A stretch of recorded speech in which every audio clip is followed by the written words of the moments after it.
So as many of you may know, the Apple event was literally just released the other day, and today is, I think it's March 10th. So we're going to run through a few things in the next few series of videos, and pretty much in today's video we're going to be talking about the iPhone SE, and personally I think if you should actually go and pick it up. And we're going to be talking about things like, we're going to be talking about things such as my personal opinion, as if you should actually go and purchase it, if you've already got like an iPhone 10, 11, 12 or even 13. And currently I have the iPhone 10 and the iPhone 12, and I don't have an iPhone 13 because I'm too poor.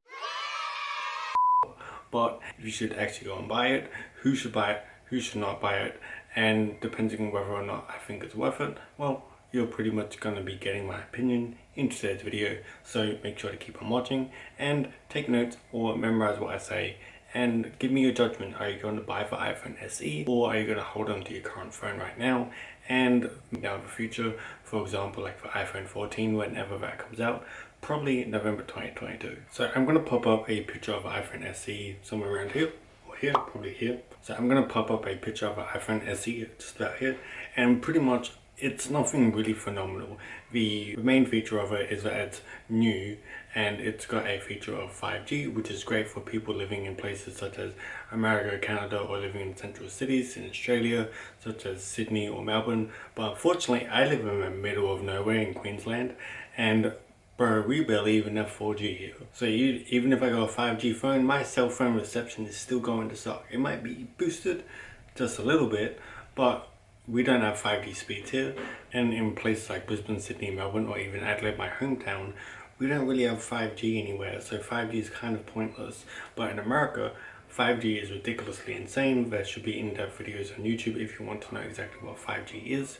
But 5G is pretty much phenomenal. So if you can get a 5G phone, even if it is an iPhone SE or a Samsung or even an iPhone 13, get 5G if you love fast speed internet, uploads and downloads. It's phenomenal. So on the iPhone SE that's literally coming out in a couple of days, it's got the A15 chip. Well, you can actually find the A15 chip on either the iPhone 13 or the iPhone 12.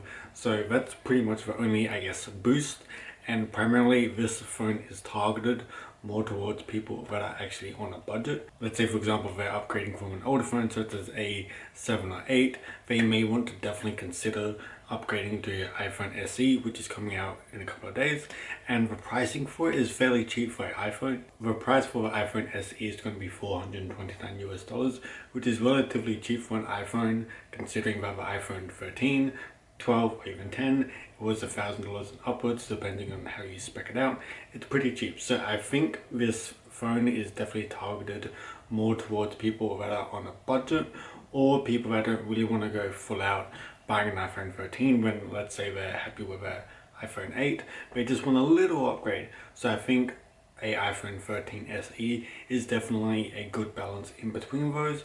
So iPhone SE is definitely for someone who's on a budget but not a significant upgrade while maintaining a fairly good budget. Even if you want a relatively cheap iPhone with 5G capabilities, the iPhone SE is definitely up there along the lines with something like an iPhone 13 or an iPhone 12 with that 5G function.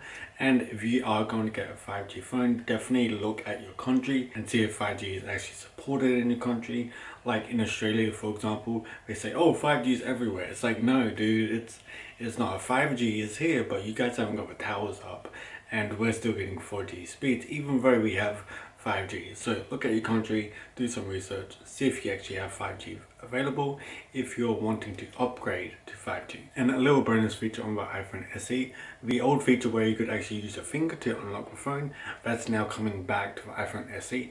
I think it's a really cool feature. However, for me personally, I don't need to upgrade my phone, nor do I want to upgrade my phone, and I'm in a position where I'm pretty comfortable where I am. Do you have a feature of a A15 chip and a more budget phone that looks like a previous model like the iPhone 8 for example, and getting a new feature of a fingerprint scanner, it's cool and all, but for the people that actually want that feature, so for me or other people that have a iPhone 10, 11, 12, 13, then I don't think it's going to be up their alley. However, some people just might really like Apple products and they want to get the iPhone 13, which is still, if you're a tech consumer, that's totally fine by me.